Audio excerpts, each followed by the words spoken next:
Israel broadcasting corporation ने बताया कि इजरायली सेना गाजा के अंदर युद्ध में अब थर्ड फेज में जाना चाहती है।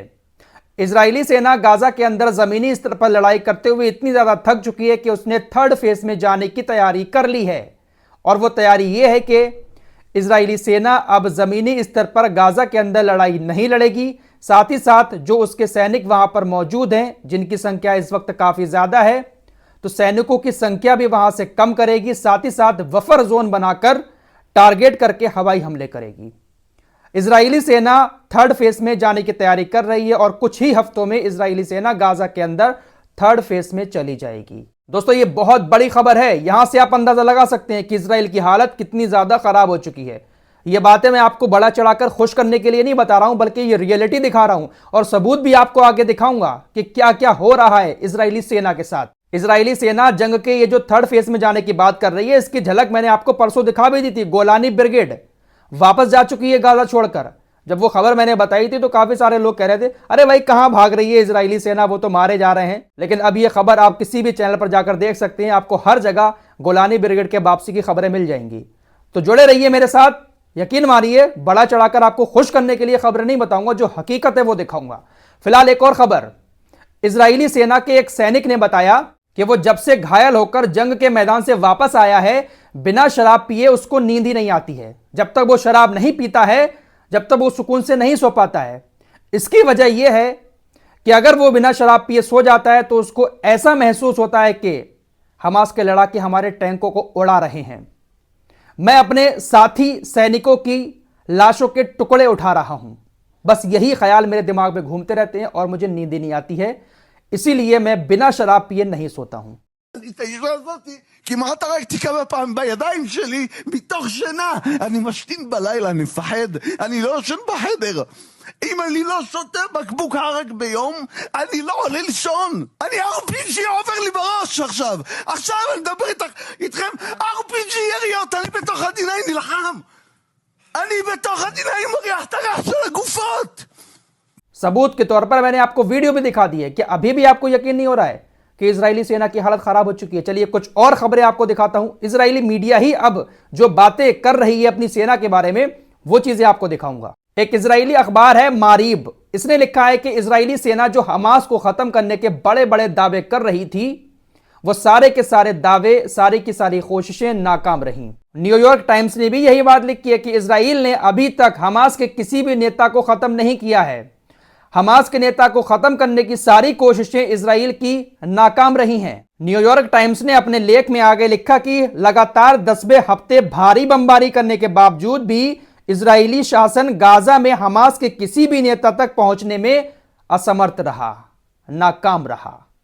तो ये सारे सबूत मैंने आपको दिखाए हैं। अगर अभी भी आपको ऐसा लगता है कि इजरायली सेना की हालत खराब नहीं हुई है, तो भाई मैं कुछ नहीं कर सकता। दोस्तों, ये बात सच है कि इजरायली सेना ने गाजा के आम लोगों को बहुत बड़ा नुकसान पहुंचाया है। वीडियो में आगे अभी दिखाऊंगा आप लोगों को कुछ खबरें, लेकिन यह भी सबसे बड़ी हकीकत है कि इजरायली सेना के साथ इस बार जो हुआ है, इतिहास में ऐसा पहले कभी नहीं हुआ है। वहीं दोस्तों, हमास ने OIC और मुस्लिम लीग से यह अपील की है कि वो इन जायोनी शरारतों से मस्जिद अक्सा को, इस्लामिक पवित्र स्थलों को, ईसाइयों के पवित्र स्थलों को बचाने के लिए आगे आएं और इजराइल के ऊपर कार्रवाई करें।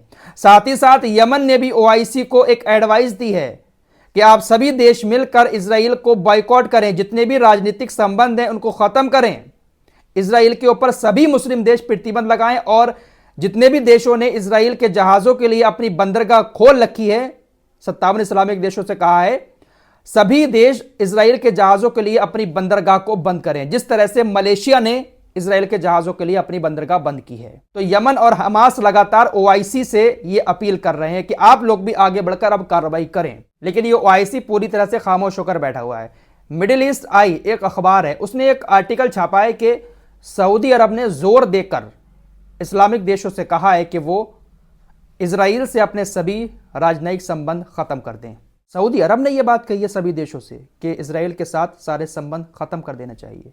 तो सऊदी अरब ऐसा क्यों ना करे कि पहले खुद आकर एग्जाम्पल सेट करे, इजराइल से सारे संबंध खत्म करे, सारे कारोबार खत्म करे, उसके बाद उसको देखकर और भी देश आगे बढ़ेंगे। अब ये खबर सही है गलत है मैं कंफर्म नहीं कर रहा हूं, लेकिन ये काफी बड़ा अखबार है मिडिल ईस्ट आई, इसने ये आर्टिकल लिखा है।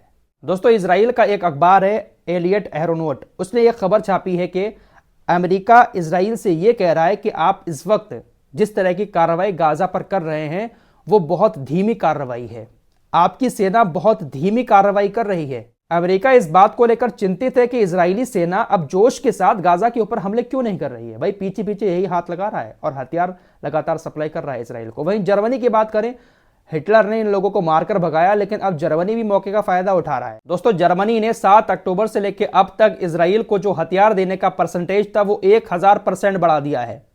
जितने हथियार जर्मनी इजराइल को देता था उससे 1000% ज्यादा हथियार 7 अक्टूबर से अब तक इजराइल को दे दिए हैं, बेच दिए हैं।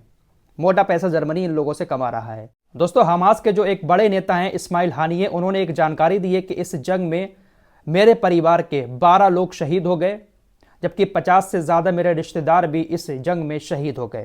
उन्होंने कहा कि इन सभी शहीदों ने अल-अक्सा और फ़िलिस्तीन की आज़ादी के लिए बलिदान दिया है। ये फ़ोटो आपकी स्क्रीन पर है जिसमें इनके परिवार वाले और रिश्तेदार दिखाई दे रहे हैं। गाज़ा की एक और दर्द भरी तस्वीर आपकी स्क्रीन पर है। गाज़ा के लोगों के पास खाना भी नहीं बचा है, भूख से तड़प रहे हैं। देखिए, एक बूढ़ी माँ किस तरह से पुराने सूखे हुए ब्रेड को कुचल कर उसका चूरा बना रही हैं और इसको फिर किसी न किसी चीज़ से ये खाएंगी। हो सकता है कि पानी में डुबोकर इसको खाएं, लेकिन पानी भी ठीक से वहाँ के लोगों को नहीं मिल पा रहा है। हालात बहुत ज़्यादा ख़तरनाक हैं। खाने की सारी चीज़ें जो हैं वो बॉर्डर पर रुकी हुई हैं, इजराइल अंदर नहीं आने दे रहा है। गाज़ा के अंदर इस वक्त ज़मीनी स्तर पर हालात बहुत ज़्यादा दर्दनाक हैं। इसी बीच रूस के राष्ट्रपति व्लादिमीर पुतिन ने 20 टन सामान एक बार फिर से गाज़ा के लिए भेजा है। गर्म कपड़े हैं, रजाइयाँ हैं और कुछ खाने पीने का भी सामान है। बेंजामिन नेतन्याहू पूरी तरह से अपनी सनक में है और उसी सनक में वो गाज़ा के अंदर कत्लेआम किए जा रहा है, उसके भी सैनिक मर रहे हैं।